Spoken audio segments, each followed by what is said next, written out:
Big Deals. A curadoria das principais notícias do mercado de Venture Capital no Brasil, assinada pelo Investidores VC. Olá pessoal, sejam muito bem-vindos. Este é o Big Deals, o podcast que reúne as principais notícias que aconteceram ao longo da semana no Venture Capital, aqui do nosso ecossistema brasileiro de startups.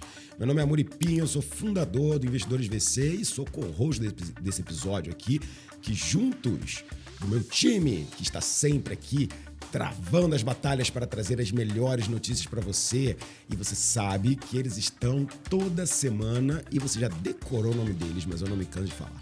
Cauê Calas está por trás das câmeras e capturas e áudios edições.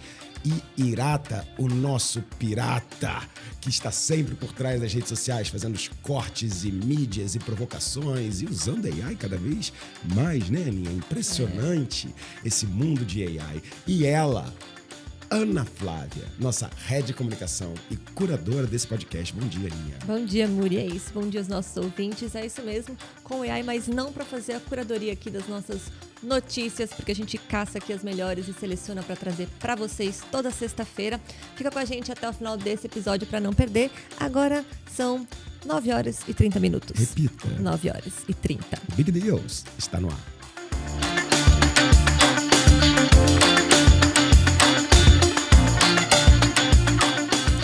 Já abre as notícias dessa semana falando de Health Tech, matéria do Startups, da jornalista Stephanie Tondo.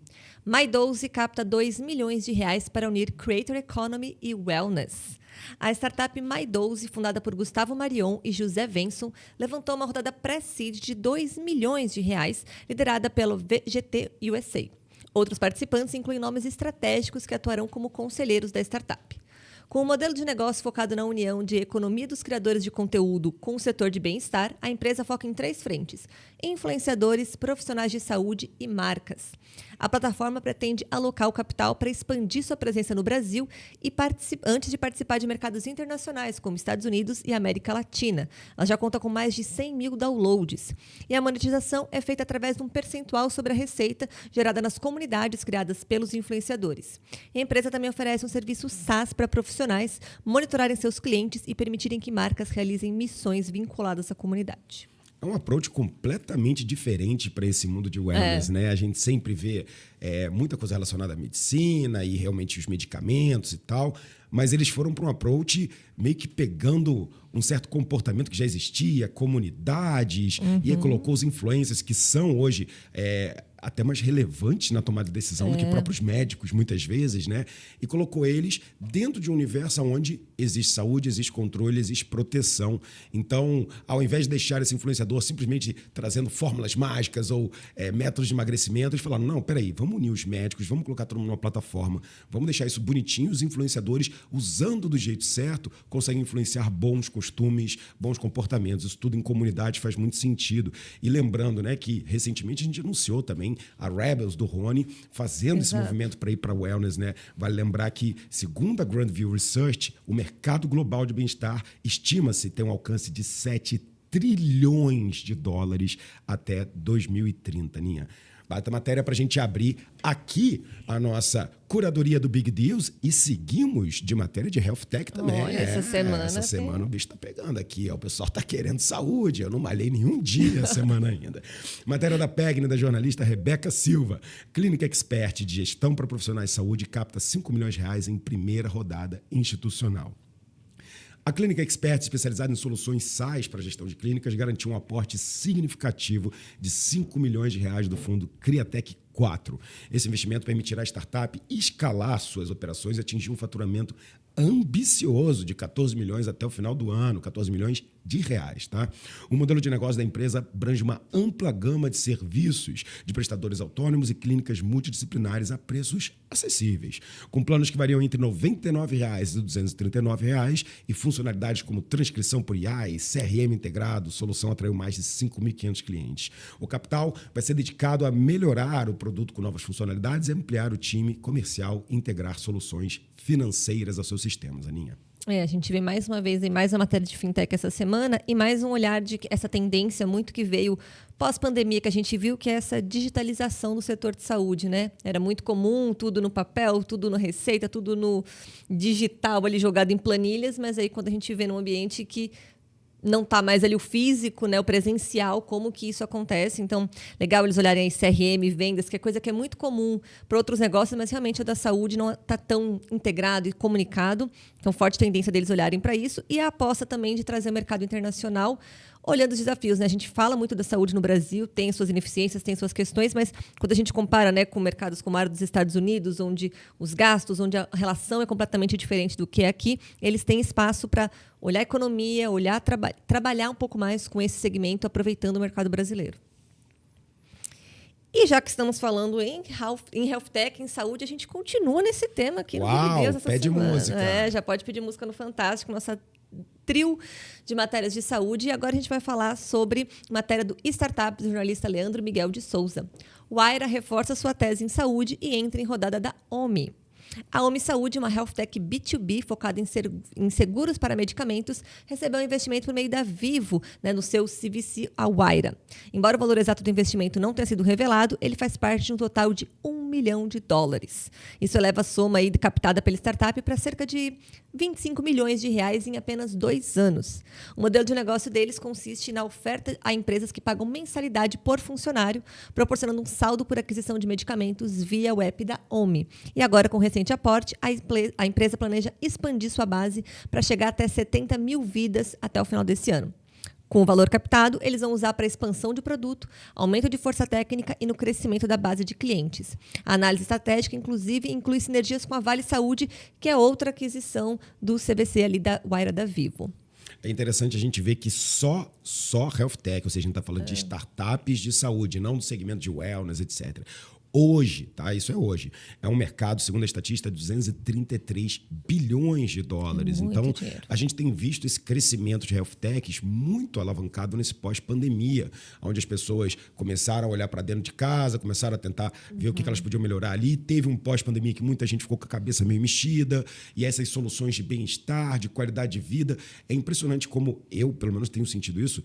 Já era, né? Já vinha acontecendo isso desde, sei lá, 2010, etc. Mas parece que agora essa coisa da saúde, dos grupos de corrida, da alimentação, do whey protein, de você comprar suplemento, todo mundo tomando creatina, parece que está dando uma corrida agora, né? Uma bombadinha nesse setor, né? Então, assim, bem impressionante ver como que isso está tendo uma aceleração, graças também à digitalização que a gente viu nos últimos anos.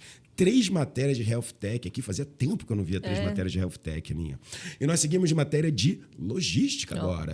Mudamos o tema. Matéria do veículo Brasil Journal, do jornalista Pedro Arbex. Estoca vale R$500 milhões em rodada com Astela e Y Combinator. A Stock, especializada em gestão logística para e-commerce, foi avaliada em impressionantes R$470 milhões.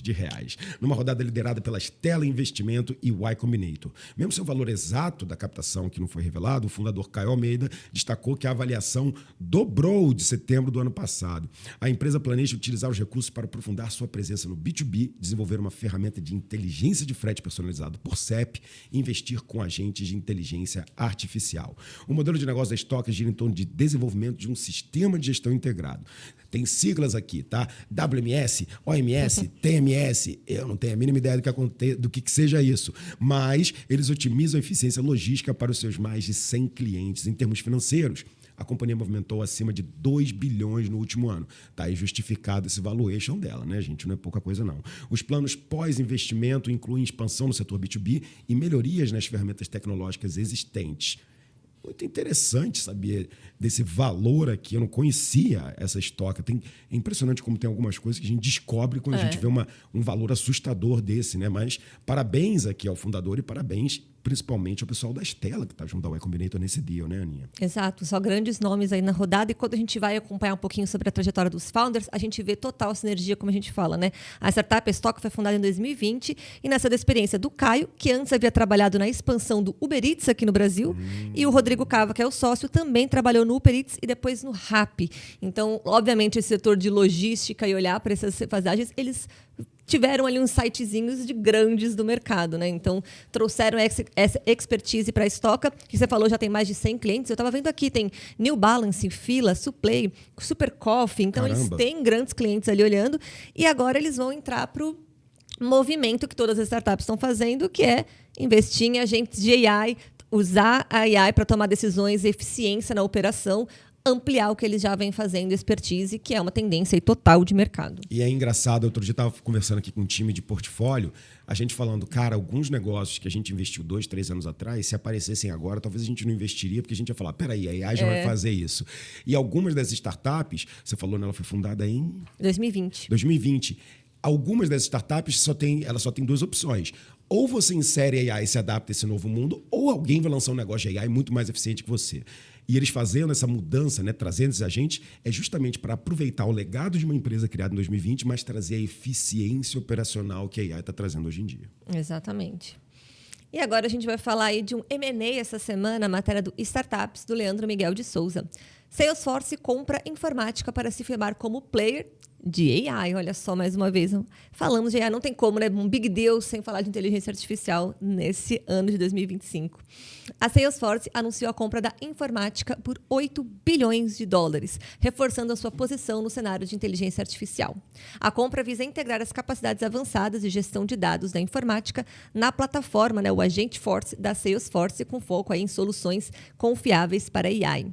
A informática começou como uma empresa de integração de dados há 3 décadas e agora se revitalizou há pouco tempo como uma companhia orientada à nuvem. E agora, né, com esse M&A, eles buscam criar uma arquitetura unificada que permita operações seguras e amplas dos agentes autônomos de AI. Em termos práticos, gente, a Salesforce planeja usar essa aquisição para acelerar as integrações tecnológicas cruciais na área de pública, saúde e financeira. E não tem muita coisa para comentar aqui não, porque desde mais ou menos 1 ano e meio, quase 2 anos atrás, a gente vem trazendo muitas notícias dessas gigantes entrando nesses setores, né? Então, a gente falou de Oracle, falamos de Microsoft, falamos de Google e falamos também de Salesforce, que além dessa notícia aqui, criou alguns fundos para fazer investimentos em startups de AI no ano passado. Esse movimento simplesmente é a alocação desses fundos, né? O uso desse dinheiro reservado para trazer isso. Agora, impressionante, né? A matéria até dá um destaque aqui, a gente vê a própria jornada da informática. Uma empresa criada em 1990, que fez IPO, tirou a empresa do IPO, captou investimento, fez IPO de novo, se mudou, se transformou para se recriar como uma empresa de dados na cloud. Ou seja, uma empresa que começou numa época meio ainda conectar cabos, né? E hoje em dia conseguiu se adaptar, trouxe essa inovação e agora está sendo comprada pela Salesforce como uma das soluções dela para o futuro de AI. Impressionante ver a história. Loucura ver isso, né? Porque quando a gente fala de 3 décadas de uma empresa, se você fala de um serviço, né, uma indústria, faz total sentido. Agora, uma empresa de tecnologia, 3 décadas se reinventando e fazer um M&A com a Salesforce... É um case. Imagina os donos dessa empresa falando, depois de 30 anos, chegamos lá, 8 bi. Cara, que história. Vou pesquisar mais sobre isso. E nós seguimos matéria sobre fundos de investimentos, matéria de startups.com.br, da jornalista Stephanie Tondo. Gilgamesh levanta fundo 2 de $20 milhões com 1/3 do portfólio em Brasil. Olha só. A Gilgamesh Ventures, uma empresa norte-americana, anunciou um fundo de investimento com valor total de $20 milhões, focado principalmente em fintechs. O objetivo é investir em cerca de 30 empresas no mundo todo, tá? E destinar aproximadamente 1/3 ao portfólio ao mercado brasileiro. Ou seja, desses 20 milhões aqui, estamos falando de mais ou menos uns 6,5, 7 milhões de dólares só para o mercado brasileiro. O modelo de negócio da Gilgamesh consiste em co-investir sempre, tá? Eles não fazem investimento sozinhos, aumentando a competitividade do investimento, mas sem ocupar assenso nos conselhos. Eles gostam de fazer as alocações de capitais em negócio bacana, mas devem ter um time também super ágil para olhar melhor as oportunidades, não para ficar tocando elas. Por isso que eles co-investem com quem gosta de liderar a rodada.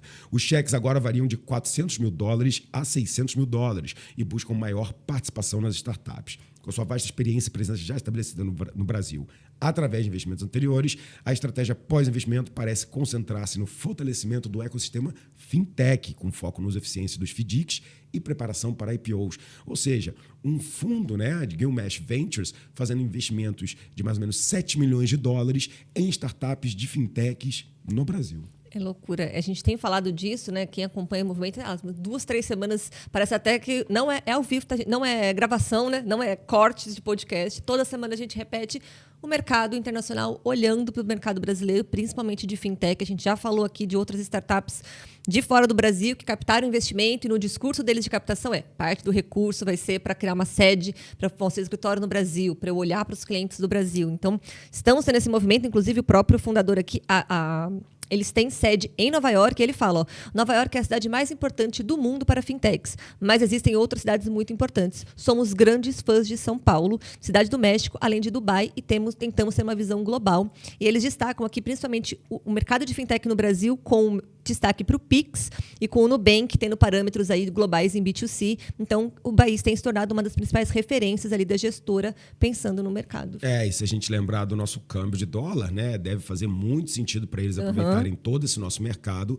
com dólar acima de 5,60, 5,80, 6 reais. Então, realmente, para quem tem dinheiro dolarizado, investir em startups brasileiras pode ser um excelente negócio. Boa notícia para o nosso mercado brasileiro, que tem mais aí capital disponível. Boas notícias para as startups. Esse foi o nosso giro aqui no momento, né? Semana da Health Tech, aqui no nosso Big Deals. Espero que vocês tenham gostado de acompanhar com a gente. Lembrando que toda sexta-feira pela manhã a gente está aqui para trazer esse resumo das notícias para vocês ficarem muito bem informados. E mais conteúdos extras a gente sempre deixa nas nossas redes sociais. Então, @investidoresvc, @Muripinho, para você acompanhar a gente em todas as redes sociais. É isso aí, pessoal. A gente se encontra novamente na semana que vem. Até lá. Tchau, tchau.